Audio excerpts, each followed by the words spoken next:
ในกรณีนะครับมีการปลอมแปลงเอกสารนะครับที่เกี่ยวข้องในการแบ่งทรัพย์สินหรือในการแบ่งทรัพย์มรดกนะครับที่จะพบเห็น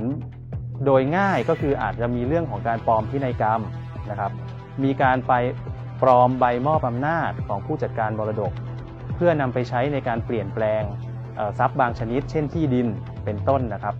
ในกรณีที่ทายาทนะครับมีการปลอมเอกสารต่างๆนะครับเหล่านี้ล้วนเป็นความผิดทางกฎหมายอาญา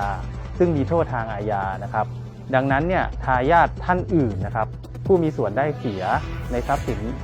ของกองมรดกเนี่ยย่อมสามารถดำเนินคดี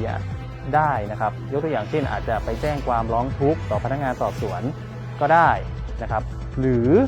อาจจะใช้วิธีไกล่เกลี่ยนะครับก็ได้นะครับซึ่งทางสำนักงานอัยการคุ้มครองสิทธิและช่วยเหลือทางกฎหมายและการบังคับคดีของทุกจังหวัดเนี่ยเราเนี่ยยินดีที่จะไกล่เกลี่ยนะครับแต่ต้องบอกไว้ก่อนว่าการปลอมเอกสารต่างๆเนี่ยเป็นความผิดอาญาแผ่นดินนะครับทายาทผู้มีส่วนได้เสียเนี่ยก็ยังสามารถที่จะดำเนินคดี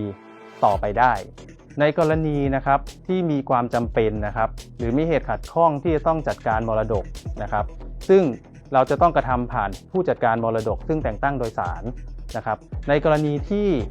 ประชาชนนะครับไม่มีเงินในการจ้างทนายนะครับสำนักงานอัยการคุ้มครองสิทธิ์นะครับและช่วยเหลือทางกฎหมายและการบังคับคดีของจังหวัดทุกจังหวัดนะครับสามารถนะครับให้บริการในการจัดตั้งผู้จัดการมรดกได้โดยประชาชนเนี่ยสามารถเดินนะครับเข้าไปหาที่สำนักงานอัยการคุ้มครองสิทธิ์ได้ทุกจังหวัดซึ่งเราจะให้บริการท่านนะครับในการจัดการแต่งตั้งผู้จัดการมรดกแต่เงื่อนไขที่สำคัญประการหนึ่งนะครับคือในการแต่งตั้งผู้จัดการมรดกเนี่ยที่จะใช้บริการของสำนักงานอัยการคุ้มครองสิทธิ์คือทายาททุกคนนะครับจะต้องมีความยินยอมนะครับในการที่จะ